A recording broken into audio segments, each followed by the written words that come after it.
រួមបាទរដ្ឋាភិបាលនៅដំណាប់ធ្នាប់របៀបរយបាទនៅលើបាទទ្រូងផ្លូវจากផ្លូវបាទជើងបាទអស់គ្នាបាទ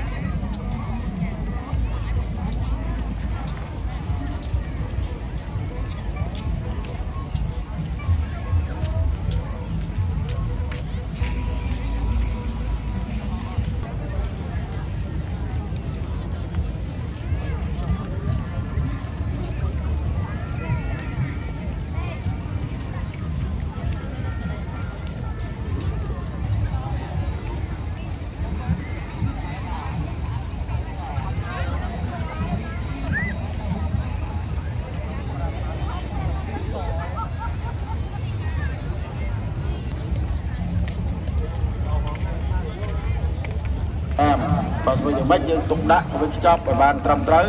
បាទដាក់ធុងសម្រាប់នៅចិត្តលោករះបាទមានប្រកាសខ្សែខ្លាយគាត់មានខ្លែងទឹកឡងគាត់មានបបភ្លេងគាត់មានគាត់ដល់ឡងយើងនិយាយថាគាត់មានខ្លែងខ្លាយ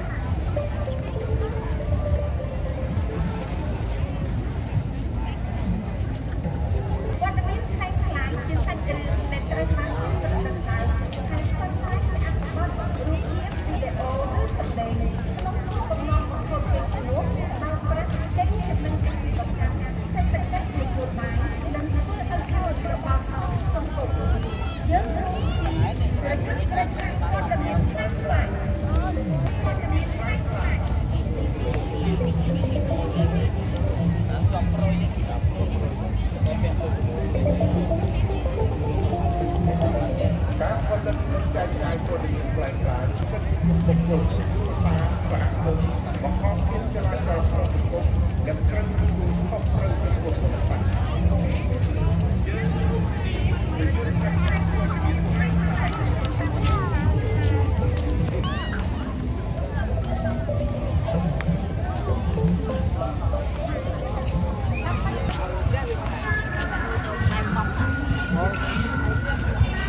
រួមលើកកម្ពស់ឲ្យទេសចរតាមបៃតង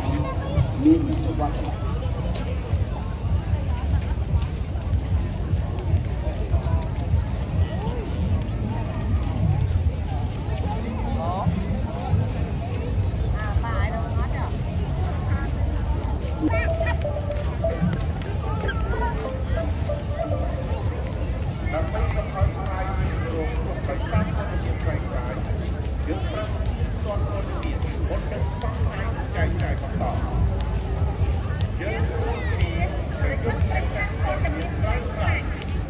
ភាពតាមបងដីគុណបាសាធារណៈរួមទាំងខាងមុខភោជនីយដ្ឋានឬអាហារដ្ឋានលិខិតនាដែលស្របទៅតាមអំណោយផ្លូវមហាវិថី